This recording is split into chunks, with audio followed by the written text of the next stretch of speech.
There they go into the back. The blue line on. We have a race, and Satnova's beaten Pure Steel out by a length and a half. Welcome to Talking Trots, hosted by Morts and Michael Radley on Tab Radio, Racing and Sport. The sensational Sydney sider, Seals to Sam, comes off the back straight. He's a bucket load of alliteration, this fellow. Scott Bomber Hill will join the boys to look at the Friday night meeting at Gloucester Park, and Hayden King will find the winners for the weekend's racing. Here comes Quinny. I'm the mighty Queen is 4 deep and letting go. Sit back and enjoy Talking Trots with Morts and Michael Radley. I'm the mighty Queen is just in front. Dasher VC can do no more, and the West Australian champion has done it again.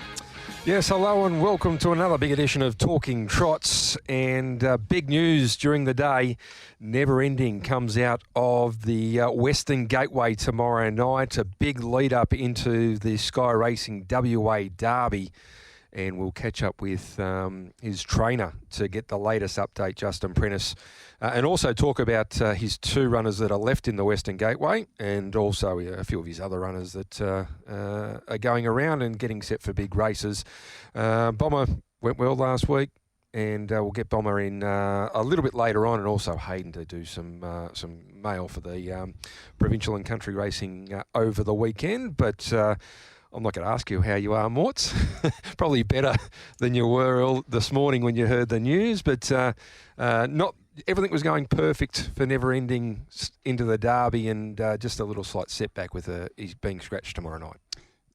Welcome to the show. Thank you, Michael. When your phone rings at 8 a.m. and the boss's number comes up on the phone, it's never a good feeling. But look, hey, like I said, we've still got a horse, yep. And you know, it's one of these things. It's racing, and we're about to get an update, so we'll find out. Correct. Better to find out now. But yeah, no, look, it was good to be back after week off, and what a big week it was with the Retrovision Conference. That was very big. Tell you what, after race number 2, they were celebrating. Oh, they were celebrating very hard. Special thanks to my very good friend here, Hayden King, who, as always, did a great job filling in. Great night for Bomber last Friday night. +5 unit win.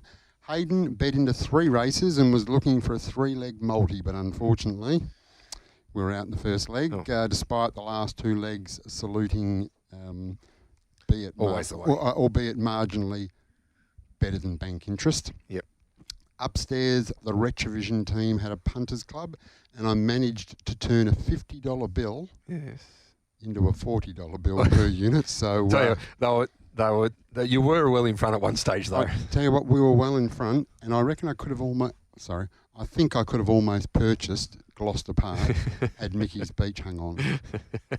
We backed it straight out, and from Mr. Smarty. Looked like he was going to get that 100 as well. He was entitled to finish. He was, but looked like he was going to hold on. But it was a great night of racing last Friday night at Gloucester Park. Once Fessup held the lead, he was always going to be very hard to beat. Good run on the Black Flash in that. Tricky Mickey, helped by a beautiful 34.6 lead time, was able to settle, then come with 1 run to win easily. There was a big roar from the Retrovision camp when he went across the line, believe you me. Don't think I've ever got down those stairs so quickly, Michael. Nice drive, Cordero by Denny, and just too strong late. Talks up a storm, always hard to beat when it leads, and your man Kyle, he can get him out well and did a great job.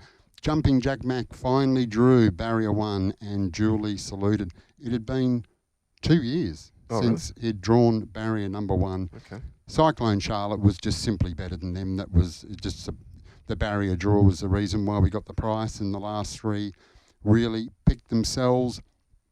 Friday night, Gloucester Park, double to Hall Senior, double to Hall Junior for driving, and a double to Denny Roberts. GP Saturday night, we had your man Lindsay Harper had a driving and training double. Kyle Harper had a driving double, and Denny Roberts treble. Sunday at Collie, Peter Anderson a training double, driving double to my man Trent Wheeler, double to Shannon, double to Kyle Harper again. Monday at Pinjarra, driving double to Dylan Edgerton Green and Madison Young. And Tuesday at Northam, driving double to Stewie and a training double to Gary Hall Senior. big week in harness racing and a big week coming up, Michael. It sure is, and we're rolling. We've come through the 2-year-old Group 1s. We're rolling into these 3-year-olds. And then the 4-year-olds and pacing cups. Yep. It's going to be fantastic. And also, we've got the free-for-allers mixed in there as well at the moment as well. But we've spoken about Never Ending. Before we talk about Never Ending, let's go back to Tricky Mickey, who had everyone in the Retrovision box alight. After about 400 metres, he was absolutely the only horse you wanted to be in, and Gary Hall Jr. iced it, and Tricky Mickey wins by over 3 lengths. Classic choice, and over on the inside, Puradua at Astra, but Hall goes for home. Tricky Mickey was going to win a long way out. It's raced away, 28.8. It's about 15 metres in front of Soho Dow Jones. Going into third, Puradua at Astra. Mustang is late on the scene, will get a place, but an easy win to Tricky Mickey, won by about 12 metres. Second home, Soho Dow. Yeah, last year's Derby winner, getting ready for the big 4-year-old races, and as we come into the Derby as well for this year, his trainer joins us on the line, Justin Prentice. And Justin, welcome to the program. You must have been really happy that Tricky Mickey bounced back to the winners list last week. Hi guys, yeah, I've been really happy with his work, but obviously, wanted to see it on the track, and pretty happy after the first couple of 100 metres. Thought he was a big chance, and Rat seemed run away from him like that, and looked to be somewhere back to his best. He looks like you've had a few. He's got a few tricks to him, and even in the run when Junior let him down, he sort of you got your heart in your mouth with him sometimes.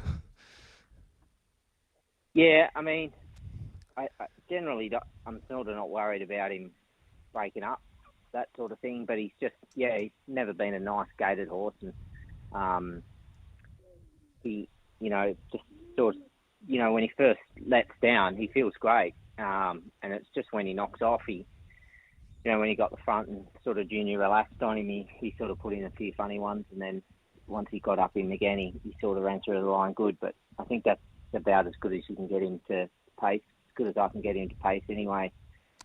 Now, Justin, before I ask, you haven't got Carter there watering the garden whilst we're talking, have you?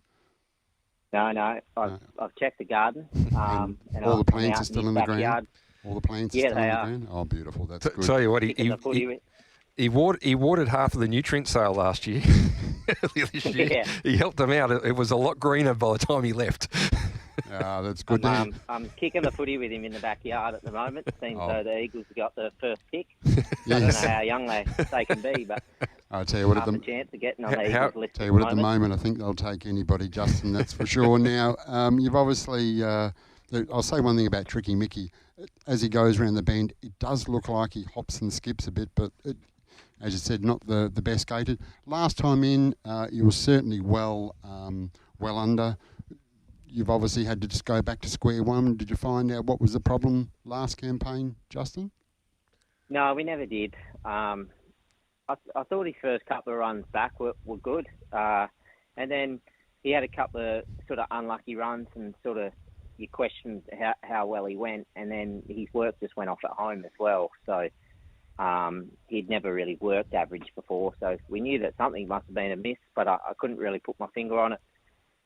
The longer we took to try and figure out what it was, the less time we're going to get to tip him out. So I decided just to tip him out and start from scratch, and hopefully nothing popped up. And if it did, then we'll have to worry about it then. But to give him an opportunity to see if we get him back in time for the Nugget, we had to give him a break then. And fingers crossed we can keep him together. And he's not the easiest horse to keep on his tucker and keep condition on and that sort of thing. But touch wood, at the moment, he seems like a happy horse.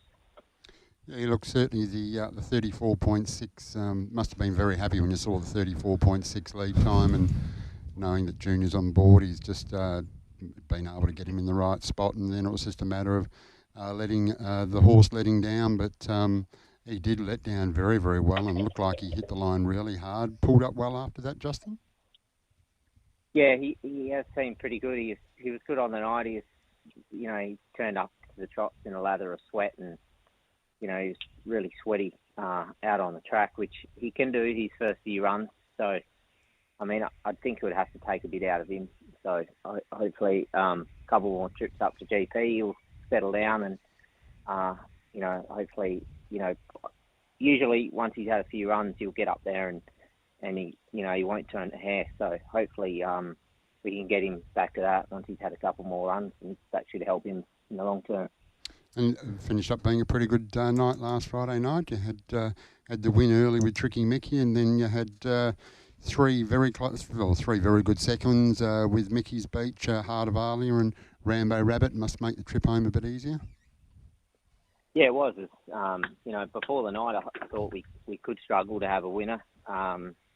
Tricky Mickey probably looked the best, and yeah, it was close to an extremely good night. But a couple close ones. But no, it was definitely a good night. Most of the horses ran well, which is the main thing. And now, most importantly, big scratching out of tomorrow night's race is never ending. Can you give us an update as to what you discovered to pull him out and what it looks like moving forward? He's obviously got a big race coming up in just over a couple of weeks, which is the WA Derby. Where's he at, and where do you think you can get him to? Yeah, so just everything seemed fine. He worked good yesterday. I was happy with his work, and just this morning when I worked him, he had a bit of a cough and a bit of mucus sort of coming out. So I didn't want to take any chances with him with the Derby a couple of weeks away, and obviously his whole future ahead of him. It's one race, and hopefully look for the long term with the horse and look after him. And he seems great in himself. It really is. I hope it's just something minor, and he shouldn't really miss too much work. We recently got some bloods back from him this afternoon, and they're all good. Which is good. So hopefully it's a matter of just trying to sort of clear up that mucus and the cough, and yeah, hopefully we shouldn't miss any work, and he should be able to head towards the Derby still. Now, obviously the missing the run tomorrow night, which is in the Western Gateway, which is over the 2500, and then we head into the WA Derby over the 2500. Any concerns there around missing that hit out over the 25 and then going into the Derby over 25, which he's never been in over that distance before? I mean, I can't say it's ideal because it's not the program that I set out for him. I would love, of him to have a hit out over the 2500 in race conditions before the Derby, but we're not going to be able to do that. So it's just going to have to be the way it is. And I don't think he works over 2400 all the time at home. I don't think the distance will bother him. And he's had plenty of racing, so it's not like we've only just come back from a break and not had a lot of racing under our belt. We've had a lot of racing under our belt, so he should be as fit as he can be, and it's a matter of just sort of keeping him ticking over until we get to the Derby in a couple of weeks' time. And look at a trial in between, if possible.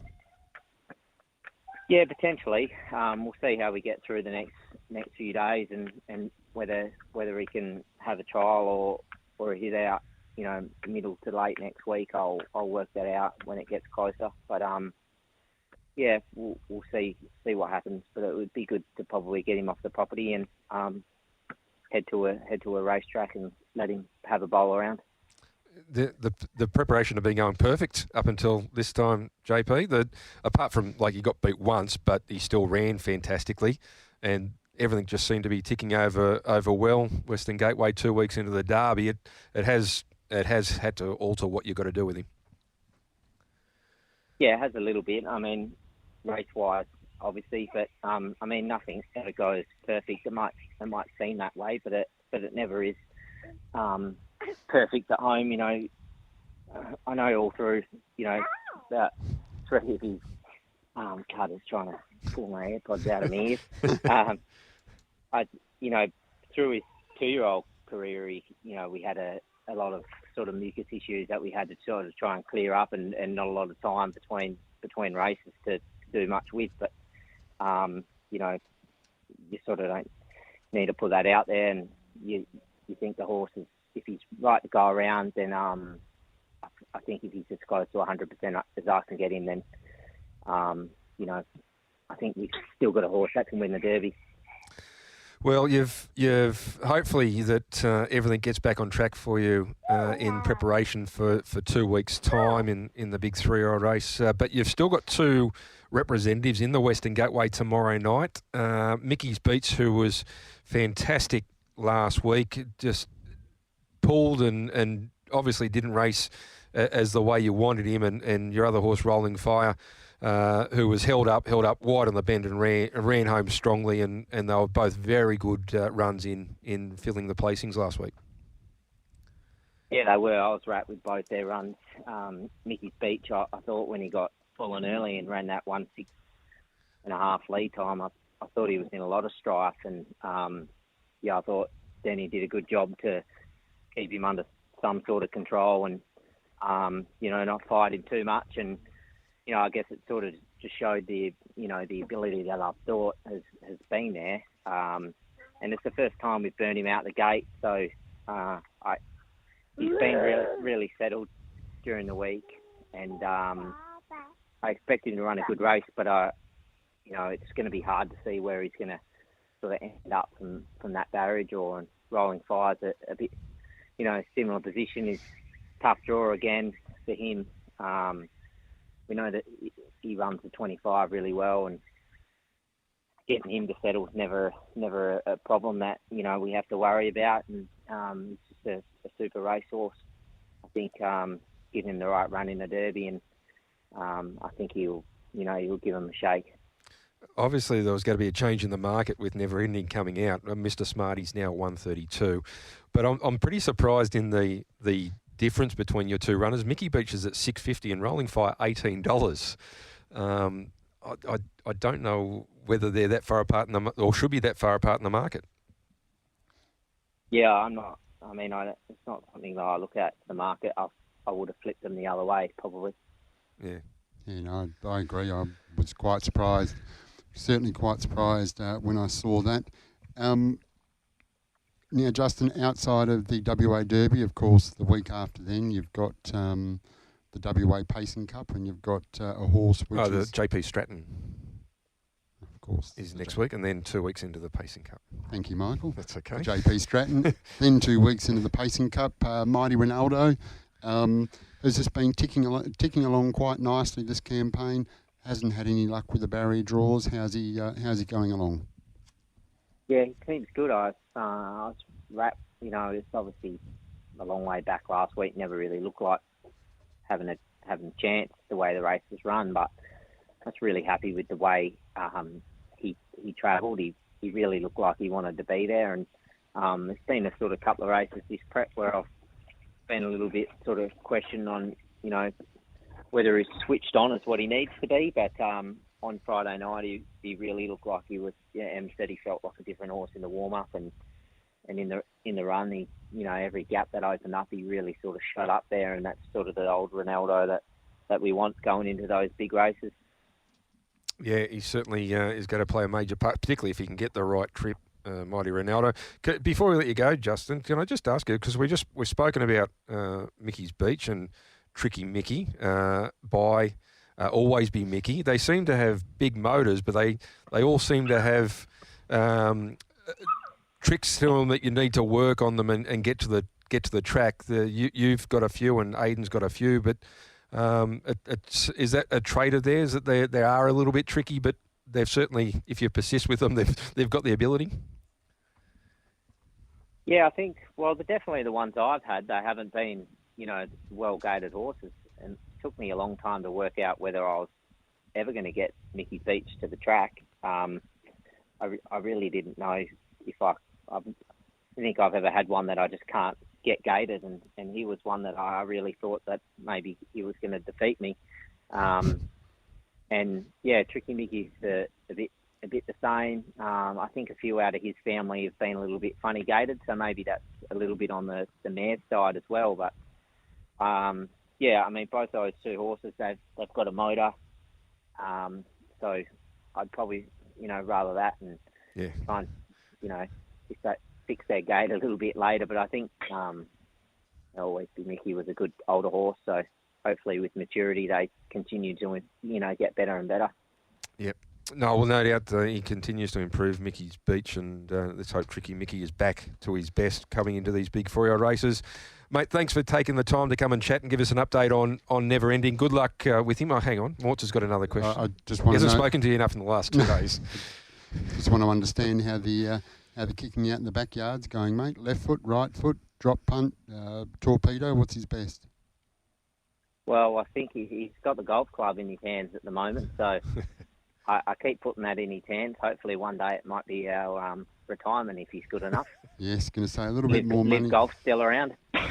Yes, a little bit more in golf than there is in footy, that's for sure. But no, good luck tomorrow night at Gloucester Park. I'm surprised you want to talk about golf, Justin. After didn't you get beat in the big Southwest Championship? Yeah, we did. I tell you, I'll never put Junior on a horse I never back one up the day after because he doesn't back up at all.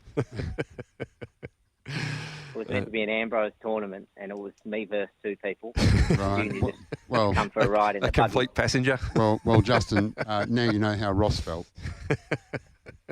Yeah, we've seen that firsthand. So we're pretty keen for another game, try and get our confidence back up again. I was going to say you're probably looking for an easy kill. Well, that's okay. Bring it on. Bring it on. We're looking forward to it. If I try a few different tricks to put you off your game, but no, bring it on and look forward to it. And Carter's probably better than me already, so let's not talk about it. Mate, thanks Golf's for your... outdoors, Rad. So Yeah, exactly. Yes. no, can't be doing that. I'm okay in those. Haven't you got one down there, the indoor driving range thing? Yeah, there's X golf might. Yeah, suit you. that's my go. Yep. There's a bar there, isn't there? Yep. Yeah. That's it. Yeah, Perfect. beautiful. All right. Good on you, mate. Thanks for coming and giving us an update, and we'll see you there tomorrow night, and good luck with your 2 in the Western Gateway. Yeah, thanks, guys. Good on you, Justin Prentice there, and it is from past experience, it's not great to get a call from him when you're not expecting it at an odd time.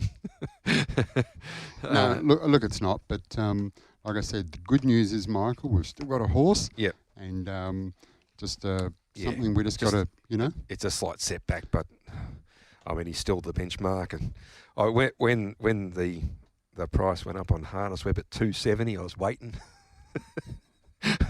The $1.14 appeared, Yeah, but it had 100 to 1 about Mickey's Beach, 51 nice. rolling fire. So Be a nice anyway, price. But look, let's just hope that Justin can get him he's back still on track for the Derby, because will be such a, and you look at the quality of that field. Yeah. There's some outstanding horses in that field. Oh. You get an upside down draw.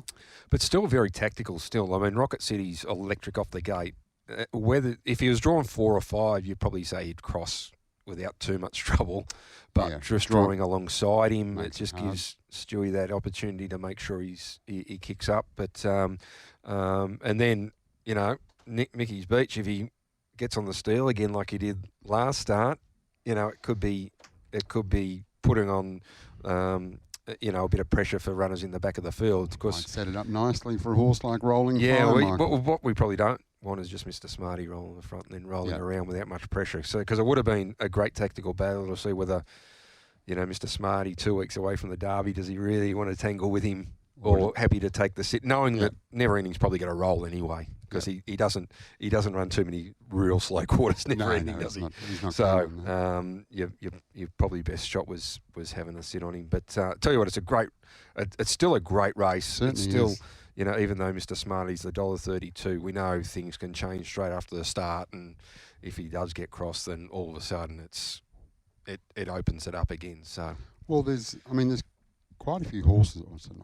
There are some horses in this race that need to continue to perform well to make sure they get a start. That's right. So 100%. There'll be a couple. There's probably 5 or 6 of them that are guaranteed to start. Yeah, and the rest really need to perform. So you never know what that looks like in terms of pressure throughout the race, and hopefully we see a bit and we get a good race because we've got a good field. Yes, we certainly have. It's this year. It's a really good really good 3-year-old crop headed by Never Ending, but the likes of Mr. Smarty and that are very, very good in themselves, and it's rolling into the Derby just adds more intrigue because we thought we were going to get them seeing clash this week, and we're going to have to wait till the Derby before we get to see them clash. So hopefully everything goes to plan from now on, and he gets there in tip-top fashion.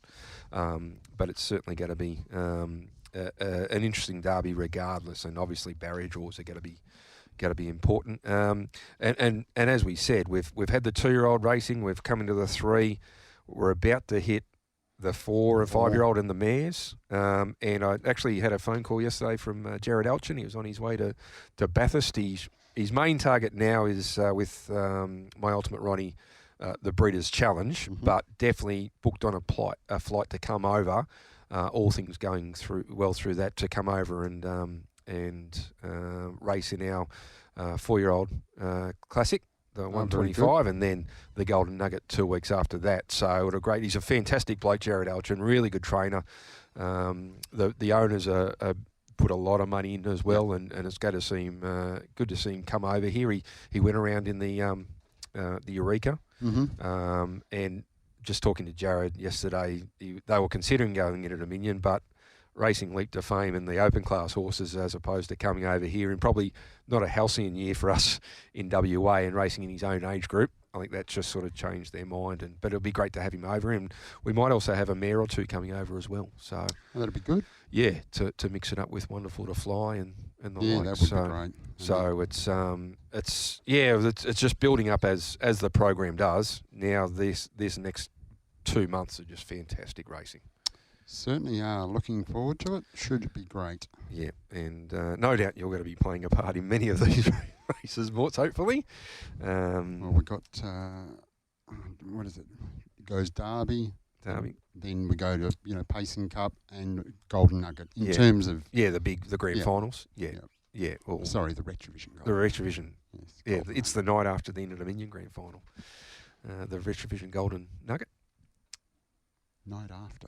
Sorry, the night before. Night before. Yeah, sorry, night before. Yeah, it's the Friday and Saturday at Albion Park the night before. So that same weekend. Should be good. All right. Now, we spoke about Never Ending, and we've discussed Justin Runners, and let's take a break. And last week... Oh, hang on. Before you do, Michael. I forgot this last week, Mort, so I'm glad you're back. Yes. I'm glad you're back. And my good friend Hayden would have picked you up. No. When we did Loans 1, 2, 3 last time, just knew the name, the number, everything. Yeah. Well, this segment is brought to us by Loans 1, 2, 3, car loans, debt consolidations, or your personal finance, Morts. Who do you see? The great man, the nude nut, Steve Sell. Yeah, he is a great man. Great supporter of Tab Radio, great supporter of us here at Talking Trots. Loans123.com.au or 1-800... 100. It was a number that was not required last Friday night. Big 5-unit win by the Bomber. Yep. So, and they are still doing the things the banks can't. All right, now we can take a break. And it was a very intriguing affair last week. We thought it might have been just a roll to the front and do your best for Mr. Smarty, but Mickey's Beach got to the front. Got on the steel for Denny, who, as Justin said, did a great job to control him as much as she did through the first half of 30.1, 29.1, down the back in 28.7, and there was a few tired horses going around and horses running on. But Mr. Smarty, he looked like he was gone, but Junior grabbed him off the canvas. He got the better of Mickey's Beach and got there just in the end with Rolling Fire finishing in third position. As we go to the break, here is the favourite for tomorrow night's Cowden's Western Gateway, Mr. Smarty defeating Mickey's Beach and Rolling Fire. Now Lombo, Mitchelson and Rolling Fire, but Mickey's Beach might have run them ragged here. Mickey's Beach clear by 6 metres. Mr. Smarty is picking up now. Mickey's Beach in front though from Mr. Smarty coming. Mickey's Beach hanging on. Mr. Smarty getting there. Mickey's Beach just in front. Mr. Smarty dives right on the line, gets up on the post. The favourite has won. Mr. Smarty has just won from Mickey's Beach by nose. Rolling Fire. You are listening to Talking Trots with Morts and Michael Radley. Steal the show, gets to the outside, but he hasn't moved yet. Jumping Jack Mack leads by 3 metres, gets away now. Down the outside, Tenzing Bromack steal the show, Minstrel, and then Diego, who's getting out now. Jumping Jack Mack in front. Diego's going to fly. Jumping Jack Mack in front of Diego. It's a Hall Quinella, and Jumping Jack Mack has won by a metre to Diego. 5 metres away. Yeah, Jumping Jack Mack. You said it's been a long time since he's drawn barrier 1. Heavily supported in the end and a clear favourite at 265. Got the job done for Stewie McDonald. Diego was good, getting out late and charging to the line, and the Bond horses went well as well. Tenzing Bromack, Galactic Star, and Steal the Show just behind them. So, Mighty Ronaldo, he ran second last, but only beaten about 3 lengths, 3.5, and never got a crack. Like just went to the line. Didn't get a crack. Just was trying to find a gap through there, but no, he hit the line well. Yep. No, it was the James Brennan Memorial for 2023 Group 2 level 100,000, and now one of the traditional lead-ups to the Pacing Cup, or a lead-up to the Pacing Cup, an integral lead-up into the JP Stratton next week, and then the Pacing Cup 2 weeks after that. Italian Night, Morts. Yes, should be a big night at Gloucester Park on Pacing Cup. Yeah, bookings are already going strong, so can't wait. Looking forward to it. Looking forward to that big night. All right, this segment's brought to you by Steel Blue Boots, built for comfort, made for work, and they are a mark of true skill, Morts, and you know that better than anyone. And you can view all the range of premium work boots at steelblue.com. They are designed for comfort, durability and choice, backed by a 30-day 100% comfort guarantee, which is not required because they are so comfortable. Built for comfort, made for work. A bit like yourself, Michael.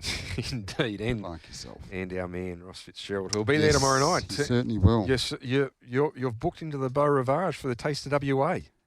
Can't wait. Yeah. Had a look at the menu. Looks absolutely brilliant, so it should be a good night. Jerry Fraser's there shucking oysters. He's doing what to them? Shucking them. Shucking the oysters. Very good. Yeah, it's a big night. A big and rave reviews last week from everyone who turned up, and a few have already booked for the last week as well. Like not surprised. After last week, we've had a few bookings. People actually commented and said we've booked again, which is great. Come through today. Hey, sorry, Michael. Did you watch the King Cole Cup at Collie last Sunday? No, I did not. Missed it. Now that surprises me. I would have thought you'd be all over that. But you're not sure what I did on Sunday, but your man Cody set a scorching pace. Did he? Yeah, and I thought they were going to get dizzy. It's over 2,670 metres, so it's quite a few laps of Collie. Yeah. But your man Cody set a scorching pace over the 2670. But got to tell you, that field would have slept absolutely beautifully on Sunday night. It was a real test of stamina by the end, and unfortunately our man couldn't hold on. But the Cups King makes them work for Cups. But Shannon got the advantage over daughter Emily there. But it was just an interesting race. Thought you might have watched it, but that's okay. All right, let's welcome in. Sorry, and of course Hayden had a winner too. Yeah. No, we're gonna see that and hear from that in just a little bit later on in the powerful ownership group. He looks very happy with himself too. Yeah, tell you, they're big punters. I'm tipping they took plenty out. All of them. Good to hear. All right, we've prattled on for long enough. Let's welcome into our main man, Bomber Hill. Scott, welcome to the program.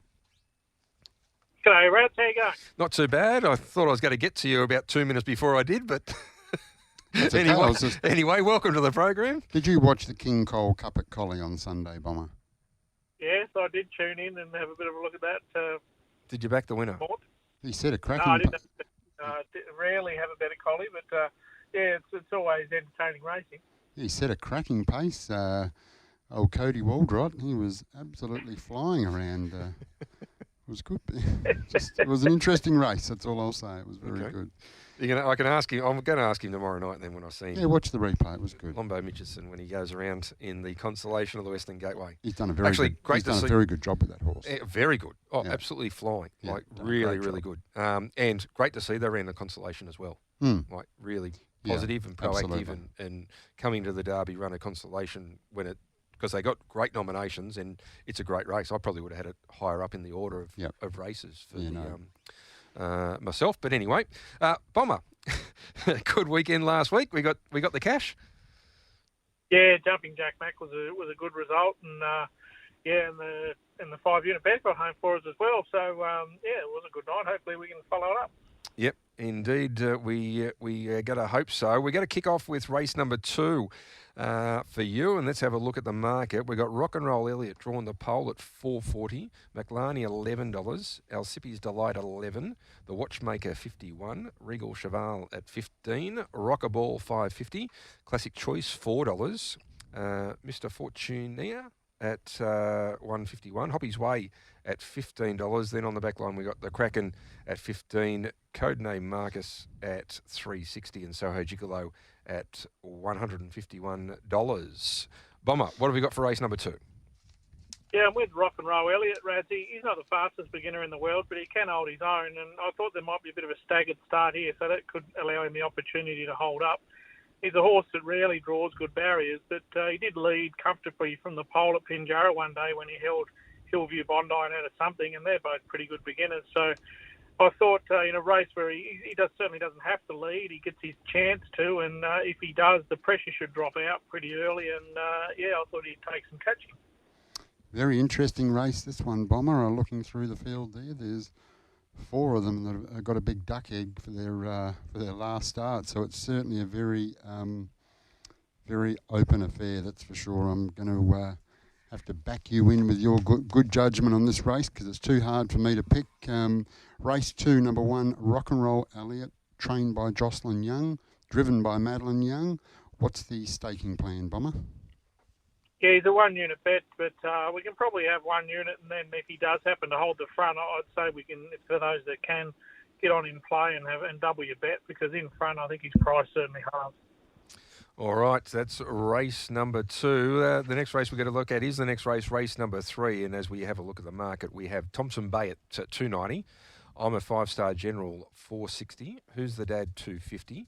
What a Bro $12. Getting Wiggy with it $15. Lamandier $15. Sea Ryan Fly $34. Hillview Bondi at $7.50 and Akuto at $201. The favourite is Who's the Dad, drawn the 3 just ahead of Thompson Bay at $2.90, $2.50 and $2.90 respectively. Which way are we going here, Bomber? Yeah, I thought Thompson Bay would hold up from the inside. He's a pretty good beginner, and he won a mile race here 2 starts back when he had to burn through a 27 first quarter and then maintain sub-30s throughout. He was outclassed last time when sat last, but he still ran home in 56 without being knocked around at all when the race was impossible to make ground in. And I thought Hillview Bondi would be probably the one to sit up in the breeze, but as long as he keeps on rolling, he'll take plenty of catch in this bloke. He's a nice horse. Yeah, he certainly will. Stewie is driving exceptionally well too, so going to be very, very hard to beat. Gee whiz, the prices are close on that one, Michael. Not within 100 miles. Not within 100 miles. Now I've lost what I was going to say. Bomber, race number 3, horse number 1, Thompson Bay for Hayden Rees, driven by Stuart McDonald. What's the staking plan? Yeah, 2-unit bet. Well, it's very confident he holds up and he'll give us a good sight. Beautiful. Right. No, they weren't Morts. They were not. Not even close. It's time to take a break. We're going to come back and preview the next 2 races we're going to look at. Last week you mentioned a great drive by Denny on Cordero, Morts. And, sure was. A bit of pressure down the back with, as I have a look, bit of pressure from Valentine's Brook and Sea Ryan Fly going at it. Yep. And just unfolded for Denny. Yeah, it was beautiful. She just got out at the right time and just drove him out beautifully to the line. It was great. Yeah. Far too strong. Yeah, and Richie picked it up nice and early as we get to the break. Let's hear Cordero getting over the top of Sea Ryan Fly and Valentine's Brook. Valentine's Brook has surged up to get the nose in front. Sea Ryan Fly comes back hard and Cordero is coming down the outside and they're clear in the straight. Sea Ryan Fly, Valentine's Brook, but Cordero all over the top for Roberts. Cordero sprinted to the lead from Sea Ryan Fly and Valentine's Brook, and Cordero comes away to win it well by about 2 metres. Second, I think, Sea Ryan Fly, and nose in front of Valentine. Talking Trots with Morts and Michael Radley on Tab Radio, Racing and Sport. Broken away. led by 7 metres to Stormy Skies on the outside Beyond the Sea, then taking the Mickey in the straight and further back Sahara Storm. Cyclone Charlotte is clear. Beyond the Sea is whittling down the margin, but Cyclone Charlotte's in front of Beyond the Sea. Cyclone Charlotte clinging on, and Cyclone Charlotte first up. A great win over Beyond the Sea. A terrific run. Yeah, Cyclone Charlotte going along to those mares races that are coming up and tackling Wonderful to Fly, and there was another win and she was just too good for them. She's in the Group 3 Schrader tomorrow night, race number 6 on the card. Opened up $1.50, now went to $1.70. Cyclone Charlotte, drawn barrier 7. The one they've come from, they put up $12 Stormy Skies, $3 Morts. Wow. So I suppose a lot of punters thinking that it was well over his 12s and can hold the front Stormy Skies, and $3. Hayden, hold the front, the one? I haven't done the form on the race, but there was an instance probably 6 months ago. Stormy Skies just did enough to lead over 1,700, I think. Yeah. If my memory serves correctly. So I would be concerned. Okay. But regardless, it's got to be probably behind the leader. Yeah. So it's got to get a gun run. But $12 into 3. So good luck to the punters that got the early price, Morts. But Cyclone Charlotte still the favourite at $1.70. A good race this Schrader leading into these mare races, worth $50,000 tomorrow night for the open free-for-alls, fillies and mares. That's a great race. Yep. Cyclone Charlotte's just been in such good form. Yep. Really, really good form. Great race. Yep. And the draw just makes it interesting, because if Cyclone Charlotte draws well, she's even deeper into the red. So it should be good. It's going to be a good race. Now, Morts, this segment is brought to you by Retrovision, your local WA electrical appliance specialist. RAC members receive an additional 5% every day, and you had your big conference last week. Plenty of people, 50 at Gloucester Park, enjoying it, kicking off the festivities. Had a terrific night at Gloucester Park. 50 people in the corporate boxes upstairs. I got to tell you, it was pretty cosy up there, but no, it was great. It's always a fantastic night up there. You got the best view and plenty of room for people to mingle, talk if they want to have a bet and watch. Otherwise, just mingle and talk. And it was a great, terrific night. Unfortunately, I couldn't turn the $50 bill into $100, and I made it a $40 bill. But still, we had a bit of fun, and it was a good night. It was our conference, and of course, we've got our grand opening of the new Allenbrook store, which is trading at the moment. But the big grand opening, not this weekend, but the one after, Michael. No doubt, plenty of specials there for the grand opening. Plenty of specials. We'll have Nova 93.7 down there on site, giving out gift vouchers and other bits and pieces, and be lots happening on the day. So come on down, 180 The Promenade in Ellenbrook. Beautiful. Oh, the new superstore there at Ellenbrook. All right, the next race we're going to look at here with Bomber Hill is race number 4. And let's have a look at the market. We've got Blitz and Buy at $3.20 from the pole. What's Up Sunshine at $6. Vampiro $5. Armour Einstein $12. Valentine's Brook $8. Soho Down Jones $101. Patronus Star $15. Mare Culpa $15. Faster Than Dad $34. The backline Al Capone $6. The Codebreaker at $9, and the Mustang at $15. This race over the short course, 17:30. There'll be a few trying to get into the JP Stratton and then get into the Pacing Cup 2 weeks after that. Intriguing race, Bomber. Which way are we going? Yeah, I'm with Blitz and Buy. Rads, I thought he was a good enough beginner to hold up from the pole here. He hasn't won since he led over the mile from the one in August, and he stacked them up on that occasion, dashed home in 55.7. The last 2 times he's drawn 2 at this track, he's won pretty comfortably, and he'll give him a bit to chase here. You'll find this a bit easier than his last run when he's racing against the absolute elite. He's probably been in that company for his last 4 or 5, to be fair. No, he did run 56 home when second to Steal the Show 2 starts back when he sat on his back, so I think he's going well enough to be given his chance, and I think he'll hold Vampiro, so I think he can lead and win. That was the big super Bomber. Vampiro out of 3. As we know, historically, it's just been a super starter. Hasn't been going too bad this campaign. He's obviously lost that real bit of dash that he showed, and he's been a fantastic horse for a long, long time. So you're very confident Blitz and Buy can can hold Vampiro. Probably makes it harder being from the 3 and not a little bit further out, but you're fairly confident there?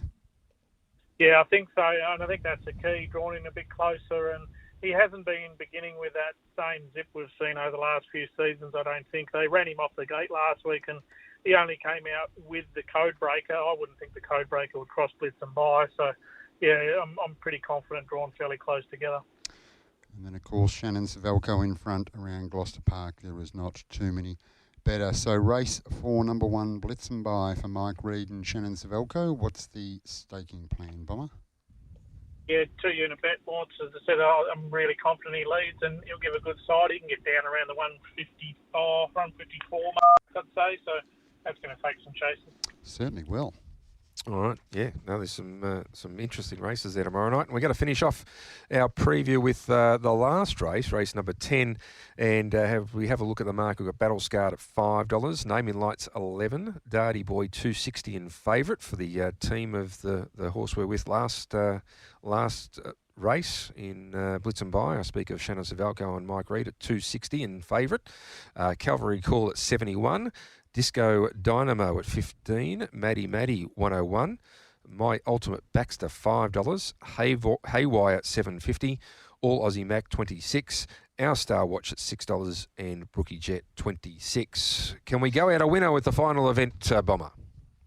Yeah, I think so. Rad's a bit of value too in My Ultimate Baxter. He finds the easiest race he has since transferring west, and he actually caught my eye a little bit last week when he was driven stone cold, and he ran up onto their backs just before the turn and just took a bit of his momentum away, but he still hit the line really, really good against much better opposition, and it could be a bit going on here early. So if he can just bail out and then get a nice, cosy run home in the 3 wide line and repeat that 57-3 last half last week, then he's going to be right in it. I think they won't get home anywhere nearly that quick here, I don't think. Like it, Bomber, you've been able to find a bit of value tonight, and in the right races where it looks like there is some value to be had. My Ultimate Baxter for Deborah Lewis and Chris Lewis, race 10, number 7. Staking plan for this one, Bomber? Yeah, 1-unit bet. He will need a bit to fall into place for him, but I just think he might be on the right trajectory, this bloke. All right, a good way to finish off, hopefully, with a winner tomorrow night. Have you got a multi for us, Bomber? Yeah, 3-legger, Red.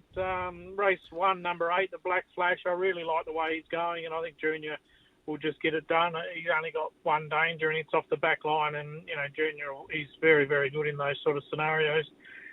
Race 5, number 1, Mr. Smarty. Unfortunately, the scratching of Never Ending looks to have made this race pretty simple for him, I think. He'll lead and win. And race 7, number 12, Castella Delacqua for the place. I think she'll be driven cold here, obviously from the draw, and expect improvement as a result. All right, we've got about 155, 132 and 165. So about 330, 340 for that multi tomorrow night. And the Black Flash and Fess Up 3-year-olds that'll be going to the Derby but are racing the older horses tomorrow night. Also a big lead up to the Sky Racing Derby. And Bomber, yeah, Mr. Smarty tomorrow night. Do you think he holds up from Rocket City? Yeah, I'd be surprised if he could cross from next door. They might push forward and try and open up the gap on his back. But yep. I'd be very surprised if he didn't hold. Yep, okay. It's still an interesting race, the Western Gateway, even with Never Ending out, and they are a very good crop of 3-year-olds heading towards the Derby. Bomber, thanks for your time tonight. Good luck, and we'll speak to you next week. Thanks very much, guys. Have a great night. Good on you, Scott Bomber Hill. Now, Morts, we spoke of horses possibly coming over for the races like the Golden Nugget, and we spoke of My Ultimate Ronnie. We got a horse that came back yesterday that's got a lot of ability from the Hall stable. Went around the trials at Pinjarra. I speak of the My Watch List, who's by his watching, and trained by Gary Hall Senior, driven by Stewie McDonald in the trial. That was his first trial back, and first trial for almost a year, Morts, where he trialled last year. He went 155 for the 21.85 and in some good sections, 29.4, 29, 28.3, 28.6. So wanted to give him a good hit out heading into these big 4-year-old races. So he's going to be a big player. And talking to a few connected to him, he could be just about the most on it, the best on ability out of the whole stable for the 4-year-olds. Goes pretty good. Yes, well, that's a very good trial. Certainly look forward to seeing what he's got to offer when he hits the track. Yep. All right, let's go to the break and let's listen to my watch list. And Matty Young calling all the actions from Pinjarra Trials yesterday. Snapped back into third was Ideal in Gold, and then a long gap back in the field there to On the Mighty Lucy. Getting back to the inside, Blaze Coops is actually going to come wider as they head down to the line. But my watch list is in front. He's getting a little bit tired, but he has set some brilliant fractions throughout and is going to win. 28.6, margin about 10 metres at the line, my watch list. Second there was Spring Line, third Ideal in Gold. You are listening to Talking Trots with Morts and Michael Radley. Over on the inside, Alice Star, Tennyson screaming for the sprint lane. Kai Valley Clichy's out wider. Anyone's Race. A Dark Secret hit the front. Fling and Winger down the outside. Kai Valley Clichy and Tennyson nearer the inside. Fling and Winger hit the front from Dark Secret. Kai Valley Clichy, War Spirit. It's Fling and Winger in front. They're tired, but Fling and Winger will go on to victory by a half length. Over second, Kai Valley Clichy in third place. Fling and Winger gets the cash, the first win for the Connections, the new Connections, after 4 starts and Morts. Big ownership group. I think we've spoken about this horse on the program before. I'll go in reverse order of how it is in the book. HK King. The great man, The great man, Hayden King. The big cat, Matty Leopard. Oh, yeah. Matty Joss. Oh, yes. One of our regular listeners. And Ollie County, or better known to his Twitter followers, and there's a lot of them, including you, Morts. Pike in the last. Pike in the last. He's a good lad. He's a good lad. Gets to Gloucester Park. Yep. Loves Queensland harness racing, punting. Him and Jossie, they've always listening in, which is great. Yep, but they got. But maybe maybe they're just listening to their partner in the horse. Maybe you and I are irrelevant. No doubt. No, I don't think a truer word has been spoken. Not just for them. For everybody listening out there, our whole 9 listeners. Hayden, congratulations. Quick return on your investment, and no doubt the boys supported it into 230 favourite. Yeah, well, it wasn't any of mine, I assure you of that. But actually, there's the Harness Charity Challenge going on Twitter at the moment, and I saw Pike in the last. No, he was the one that didn't. Michael Young and Matt Joss both made it their charity selection for the day. So Pike in the last was the only one that didn't, that's participating in the charity competition. So there was a lot of pressure on. Maybe he didn't want to mock it. He thought there was too much. There was already too much weight. Well, that's what he said. There you go. So there was too many anchoring. Yeah. Actually, speaking of the challenge, on Saturday night, Andy Gath made his golden bet. I think Chinese Whispers at $13 in the last at Melton and got the cash. Oh, nice. Is it his horse? Yeah, he trains it. Yeah, nice. Yeah, but so if you're watching Twitter when he put up the tip and you followed him in, good luck to you. The $13. But congratulations. Yeah, well done. You're a little bit concerned when you first got him and after his first start, he mightn't return a result for you, but. You got to have faith in the very powerful Michael Young. Yes, he always delivers. Does he? Yes, he does. Well, so he keeps telling. No, he does. He certainly does. As long as I get delivered that money in my bank account tomorrow, then I'll be happy. It'll be there if you've. Well, fortunately, Pike in the last, he's the owner of or the managing owner, so I can rely on him. He's really fast with transactions, by the way. Well, you don't need to now, Hayden, because you can get the money paid directly to your account from Rawa. Since when? Since 1st of August. Okay. Yeah. And it makes your life a lot easier, believe you me. Big change. Yeah, well, it probably has made your life It took you a while to get it done, Morts, but you've been campaigning for this, and it's a great change that the owners now go into. You can actually get your percentage because you're registered for your percentage of ownership. Correct. And you get paid your percentage rather than just getting the reconciliation with what percentage each person should get. Yeah, look, it was great. We first started talking to Rawa many years ago about this because it was available, because they do it in the gallops and always have done in the gallops, and they weren't doing it in the harness, but now they do. So it's great for all participants. You see that money coming in, and for you, Hayden, it's just going to be a one-way traffic, I imagine, now after that win. One-way traffic. Yeah. What, straight back to Tab Toucher? No, money in the gate.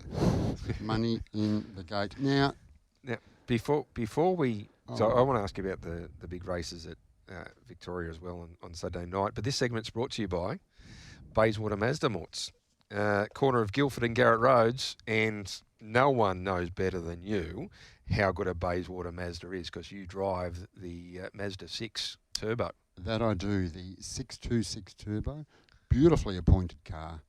Yes. Very economical. And of course the new CX60 is out, and there's no better place than to get down there at Bayswater Mazda and see the team. Great sales, great after service, great coffee, corner of Garrett Road and Guildford Road in Bayswater. Yep, Get down there and see the team. They do a great job down there, and great supporters of us here at Tab Radio and Talking Trots as well. Now, Morts, you had something? I'm assuming you've seen it. What are your thoughts on the introduction of the Lightning Lap? The Lightning Lap? No? Okay. I haven't seen it. I have. Okay. The 1177 metre races at Pinjarra commencing in 2.5 weeks or so. Oh, okay. Only came out, I think, very late this afternoon. I saw it probably 3 hours ago from now. Right. Yep. So the Lightning Lap, Michael. Hang on, I'll check my email. Yeah, it'll be sitting in your email. Over 1,177 metres at Pinjarra. What are your thoughts, Hayden? Everyone's against it, but I don't mind it because it's worth giving a go. If there's any reason to suggest that this might be effective from a turnover perspective, from an interest perspective, then why not give it a crack? What do we have to lose in a currently declining industry from being innovative and accepting change? Well, it's a very from my I haven't read it. I knew they were looking at doing something like that, and Pinjarra is probably the track because it's 1,100 a lap. But for the small amount of racing it's going to take up, I don't really have a problem. Like if it was all of a sudden we got 5 on each program, then that's an Different issue. story, yeah. But if we got a targeted promotion around it, like they do at Redcliffe with the hot rods, yep, then I don't think there's too many. And as long as you're getting the field supporting it and it's betting and obviously you get a bit you get your time on Sky Channel and it's going to turn over. I don't think that's going to have a either way. I don't think it's going to have a big impact for or against as far as turnover goes. But you probably got to command more time on Sky Channel because there's less of a race, and so you're going to get more of an update. And to Hayden's point, I mean, it certainly has got to be worth a throw at the stumps, and if it works, great. If it doesn't, we'll just go back to what we do and move on. But no, just spied it in Victoria last season for him. Catch a Waiver went round in him as a race series that Andy put him through, then got him ready for the bigger races after that. It was, and he was sat back and ran some really good times. But interesting. I don't think we're obviously not going to get the quality of colour of that type of horse. And, it's not going to be a Cups class horse. But horses coming through this, I'd imagine there'd be horses that are suited by it. Yep. It'd be interesting to see how it goes. There was a guy on Twitter I saw just before. He said, that doesn't occur because we won't bet on leader-only winners. And I replied and said, if it's leader-only winners, why wouldn't you find the leader and back it? Exactly. You just truckload. Yeah. It doesn't make any sense to me. If that is the reason you are against the concept, then surely that would promote your turnover, not decline it. Yeah, if you can find the leader. But unfortunately, Hayden, and I spoke to Michael about this a few weeks ago, I very rarely go on Twitter now because the amount of negative people that just want to whinge about the trots is amazing. I've got no problem in people having a point of view or an opinion, but let's also give us a solution. Don't just keep knocking everything because It just Twitter's becoming a waste of time. Too many bloody whingers on there. Well, I like to think I'm reasonably sanguine. I think that is probably the most negative thing I've ever put on Twitter. Can you just go back? What was that word in between? Sanguine. Okay. I think you are. And that was meant constructively, not negatively anyway. Yeah. No, I think you are. Yeah. But there are too many negative people that just want to knock harness racing, have no solutions, just want to knock the whole time. And they're geniuses too, just ask them. Well, and they also, a lot of them don't understand how wagering is generated, because people think that everyone punts like them. So it's like, I'm not going to have a bet in them, so no one's it's not going to turn over. Yep. When that won't be the case. It, as I said, there probably won't be a big move in wagering on that, but I mean, it's something, as I said, it is like something different. You've got to try it. If it's only a small part of the overall amount of races that we race, then we race a couple of thousand races a year. If it's a very small part and it's not having a negative impact, then I can't see an issue. And if it's getting field sizes because they want to go there, and if it doesn't get the field sizes, then they won't stand up. Then what's it matter? Yeah, and if they do and we get some good turnover, well, it's a good thing. So interesting to see how that goes. But it's very polarising, these short course racing.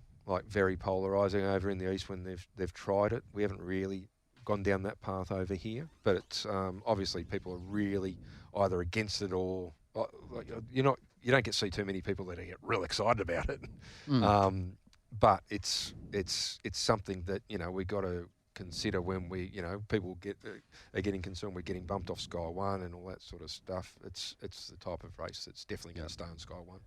I would like to make a point about turnover, because so many people only consider the tote pools when considering turnover. It's almost negligible. And as I'm about to explain, Gloucester Park last Saturday night, so seldom do I look at pools, but this one I did.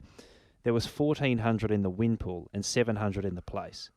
Now, I can only speak anecdotally, but I can assure you there would have been so much, an exponential amount gambled on fixed odds, because World Secret, for example, was $1.95 into $1.38. That does not happen if there is only $1,400 on the horse. Yeah.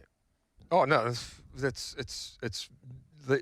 anyone who points to tote pools and says this track is either performing or not performing, it just doesn't understand either wagering and just doesn't understand how everything works. It is now a small and you take it into account, but when you're looking at it, I mean you've got to realise 2/3 of income now for each controlling body now comes from corporate bookmakers. 2/3. So 1/3 is from your tote distribution, your tab, and 2/3 is coming from, and that's the same with Racing and Wagering WA. If you look at HRV's books, 2/3 comes from other income sources, and the only other income is the corporate bookmakers. Yeah. And so you're looking at a race like that, and I get people coming to me and saying, I remember when we used to turn over $1 million at Gloucester Park, and I go, we turn over well over $1 million on a Tuesday. We're between 3 and 4 million on a Friday night. But that's in the past, on the tote it was $1 million.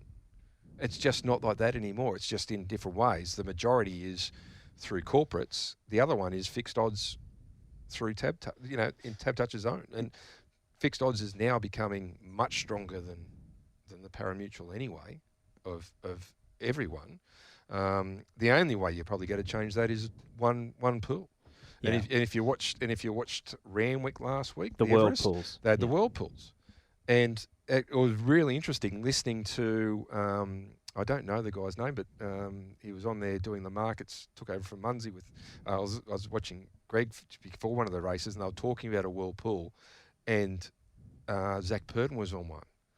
And there was that much Hong Kong money in there because it was Zach Purden. It was actually affecting the fixed odds. It would have been Romantic Warrior at Flemington. No. That's another example. Yeah. It was $1.50 on the World Pool. Yeah. And for example, Gold Trip, who won the race, started at over $30. Because Hong Kong is such a big part of that World Pool. It's by far the biggest. And if you look at the World Pool, Quinellas are massive because that's what they bet on in Hong Kong. So the World Pool is something completely different and adds that much liquidity, you could have as much on and it doesn't move, but the amount of Hong Kong. But whereas as our totes, and you know, the Saturday totes are okay for the gallops still, but nothing like they used to be. And all that money is now in fixed odds, and a lot of there's a lot of trading early, particularly on the gallops, and moving in. Like as far as harness racing goes in Gloucester Park, even though we go up on the Thursday night, there's not a lot of trading going on. But it's you're getting a guide of what's going to happen in that final 20 minutes when all the money's going through and the trading's going through. So, but it is interesting when people start talking about tote pools as their argument as for wagering. It's something that it just doesn't apply, because you're not looking at 90% of the market. It's like going into Woolworths at Maylands and watching how many people buy oranges for 10 minutes and then saying, well, that's how many oranges are sold nationwide. Like it's not the way to do it. You've got to take into account, but it doesn't have a big impact on the overall.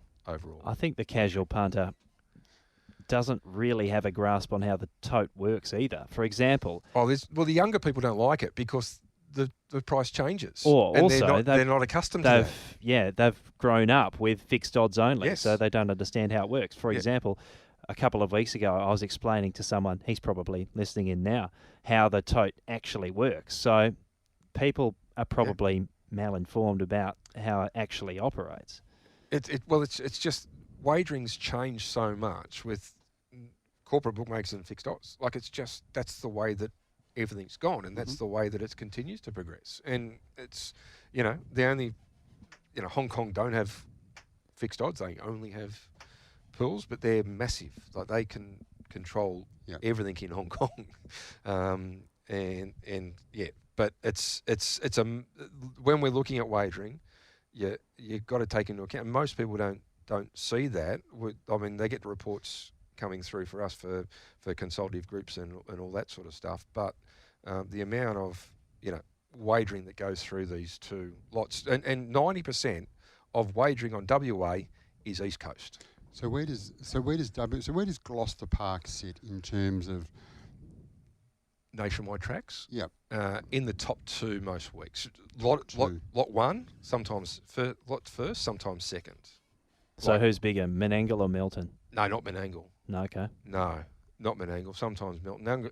Albion Park's pretty strong. Okay. But Menangle's not as strong. Like I had a conversation with a Menangle committeeman. I told him some of the figures, and he just was mind blown of what we turn over. But yeah, we're in the top two. I mean, we're 55% of the WA wagering on harness. So I'm not sure if you have the answer to this. Yeah.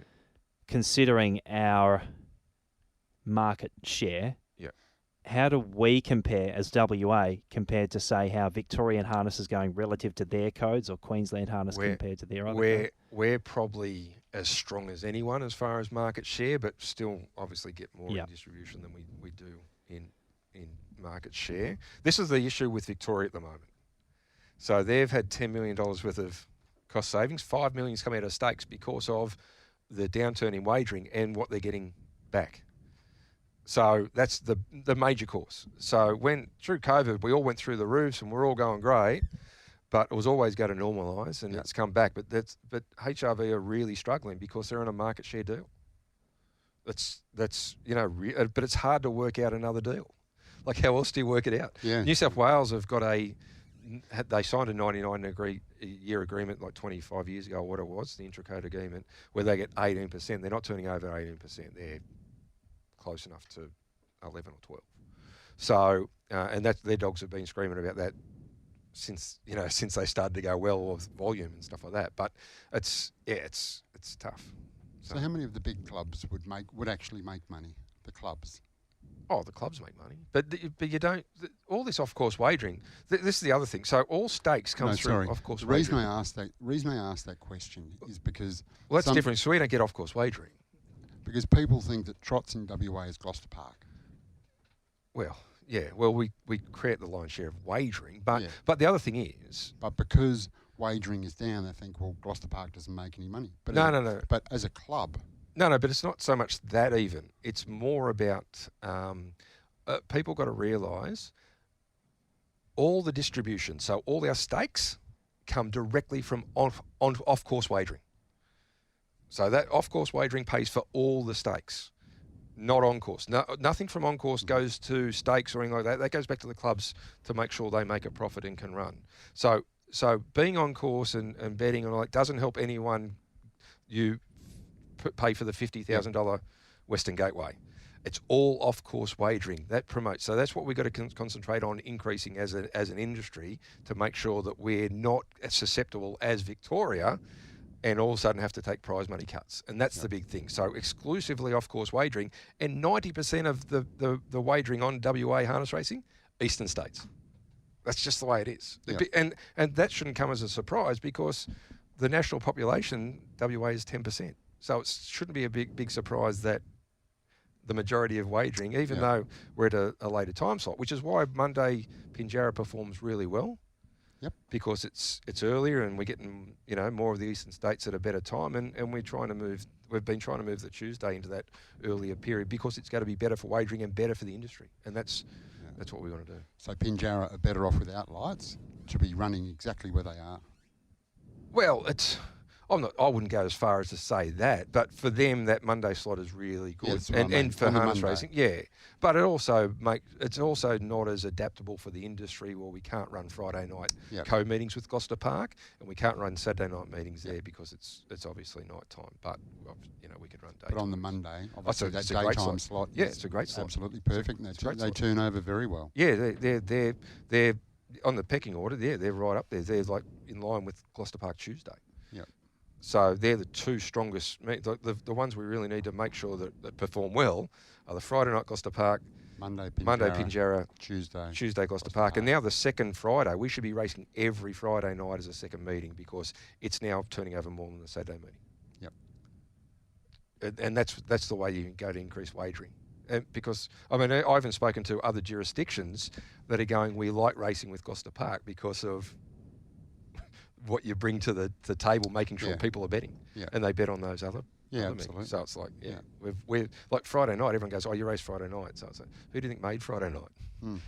Like it's not this magical time frame that just appeared. It's taken years of being there consistently, always Friday night, and good and a good product of racing. Yep, absolutely. We went on a bit there. Eastern states. But Michael, it's interesting because and it really gets back to Twitter, but when you do, scroll through Twitter, you do look at a lot of the people whinging, thinking you actually don't really understand how it all works. Or getting any of the figures. Yeah. So, you talk to interstate, they're like Victoria, they've got to increase their wagering to make sure that they can get their prize money back up, and there's a couple of ways they can do it. The quickest one for them is to change the calendar and race more at Melton, which they've been floated, and it seems to be really positive for the participants over there wanting to do that. Yep. So it'd be interesting to see what happens there, but it'd be interesting what they do going forward because taking $5 million out of stakes isn't great. No, and I'm sure Matt Isaacs over there is trying to make sure that he gets it back and increases it because we all want to go up. Absolutely. We've been very lucky here in WA. When I was growing up, eastern states seemed to race more regularly on Friday night in conjunction with that Gloucester Park meeting. Has it been more beneficial, do you know, for them to race on Saturdays as they do now? Oh, no. Well, when Harold Park went, that was a big issue for them because the other thing is the brand name. Harold Park was a big brand. And not everyone just goes, we're just going to bet at Menangle next. Like it's one of those things where brand does have a big thing. Like they'll have a bet. Like if they see Gloucester Park on, they'll have a bet. If they see Melton on, they'll have a bet. Other tracks they might not because it's like, I'm not going to bet there. So, but it was a big issue for Harold Park going, and they did it for a number of reasons. But they've got meetings on a Friday night that go well, but they've gone with Saturday to make it. They race with Albion Park, and Melton sort of flipped between the two. They sort of Saturday night and Friday they have a bit of mixture of both. Seems more Saturday. Yeah, it's a little bit more sporadic in Victoria for some reason. They even have like the country sort of come on Friday and Saturday, and they sort of mix them up. But that's probably not as which is one of our strengths over here. Gloucester Park's got to be on the Friday night. Absolutely. which certainly is. That said, no, that was good. I know it is not good for turnover, but I actually really enjoy the Saturday Gloucester Parks, just watching them. I don't know. There's something different. Well, they do about turn over them. more than the other meetings on a Saturday night. Yeah, okay. But I just, there's something different about them. It just gives me a good feeling watching Gloucester Park. We've got a couple Saturday. coming up in December. Okay. Well, hopefully I'm rostered down for those because I was disappointed I couldn't get out there last Saturday. All right, started with 1,100 metre racing. Where do we get to? Have you got something else for us? I've got a couple of things. Okay. I've got to get home. The Northeastern Districts Council Derby at Northam. That was a great win Great race. by I actually watched that race. Instigator, Madeline Young. Great Real drive. tough win as well. Great drive. Yep. And Star Laverer tried everything but just couldn't reel him in. But that was a terrific, just parked there in the breeze and just great drive there by Madeline Young. Yep.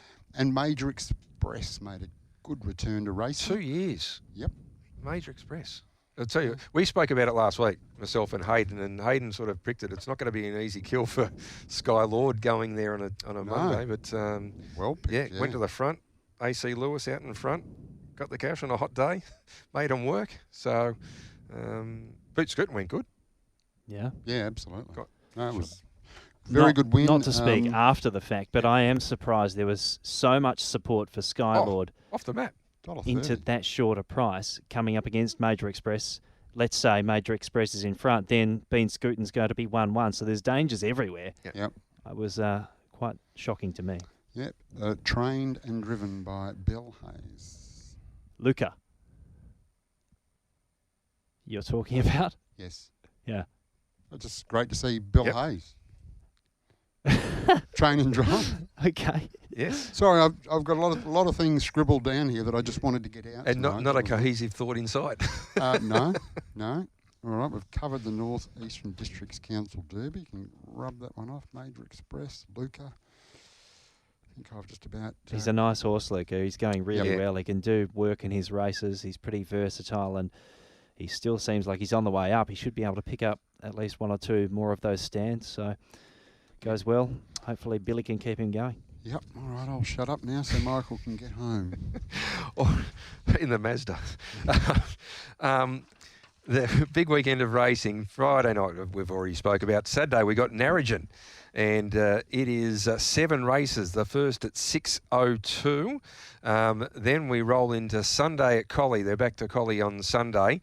And there's 7 races there. The first at 1:55 on Sky 2. Monday at Pinjarra. We've got 9 races at Pinjarra on Monday. The first at 1:33 at Pinjarra. Bit of a hot day down there at Pinjarra last Monday. It's cooled down a little bit getting towards the end of the week, but it was certainly hot for the first part of the week.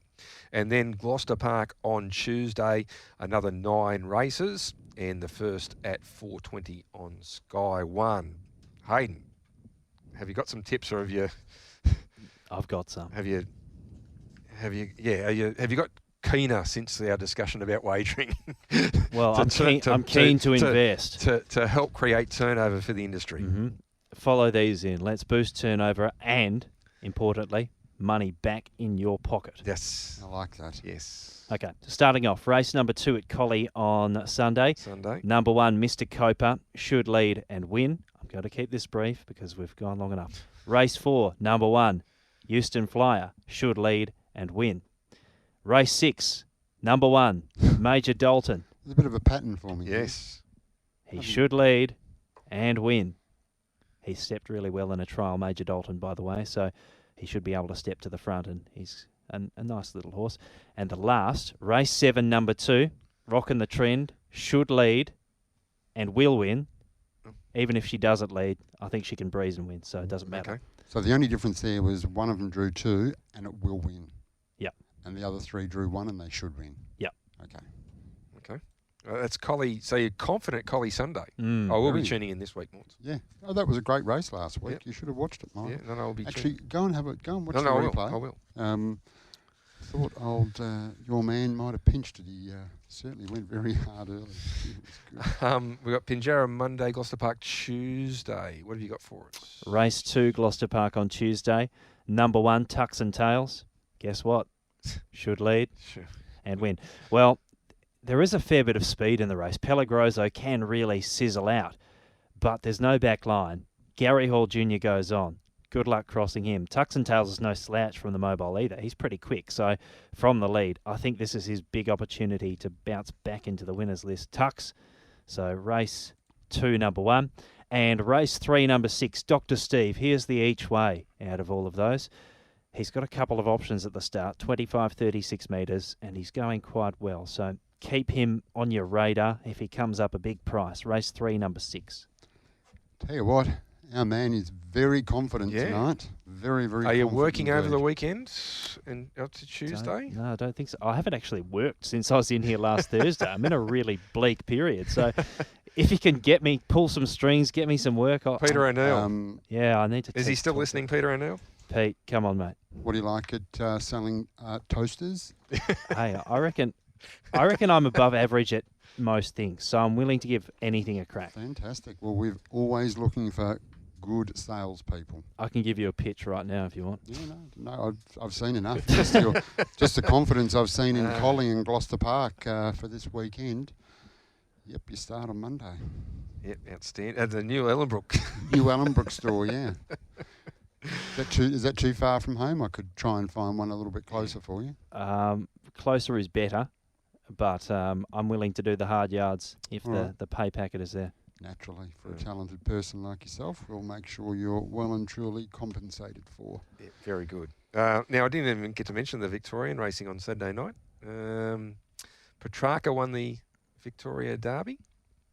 What a finish in the Cup. In the Cup, it was, Act Now.